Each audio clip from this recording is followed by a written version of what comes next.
Quelle œuvre avez-vous choisi de porter à la scène et pour quelle raison? Alors, j'ai choisi de porter à la scène des textes poétiques des femmes de la Beat Generation que j'ai découvert grâce à un article de Jacqueline Starrer, auteure et traductrice, avec mon altiste Séverine Morfin.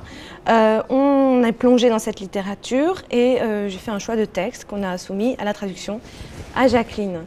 La raison pour laquelle j'ai choisi ces textes, c'est multiple. Disons que c'est déjà l'énergie qui est dans ces textes et puis la vie que reflètent ces textes de ces femmes. Ce qui m'a beaucoup intéressée, c'est leur avant-gardisme dans la liberté, dans leur vie sociale, familiale. Et c'est très porteur pour ma propre vie de femme et d'artiste. Votre support est non théâtral.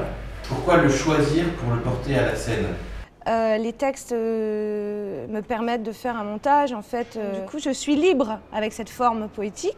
Et en plus, là, vraiment, c'était encore plus agréable parce que je peux vraiment créer des univers à chaque poème, un petit univers, une pensée qui se dégage, un axe théâtral qu'on peut développer. Donc, ça m'offre de la liberté, vraiment. Et puis, je peux en faire quelque chose de tout à fait personnel. Et aussi, le texte devient matière, comme la musique, la lumière, le corps, la voix. Dans votre adaptation à la scène, quels sont les partis pris qui ont guidé vos choix?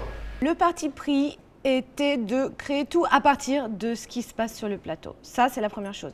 Après, le parti pris, c'est aussi de rester très simple dans la scénographie. C'est un corps de comédienne, un corps de musicienne, un instrument, une voix dans l'espace et donner une impression de liberté, de prendre de la liberté. Ça, c'était très important dans le parti pris de mise en scène. C'était de revendiquer, de faire ressentir au public des prises de liberté pour être avec les gens et que le public lui-même, en nous voyant faire, ait envie de le faire de son côté. Dans votre mise en scène, faites-vous apparaître le support narratif et comment? Alors, dans ma mise en scène, le support narratif n'est pas du tout une histoire qui se déroule du début à la fin. Le support narratif est plutôt la matière de vie même des auteurs qui m'ont inspirée.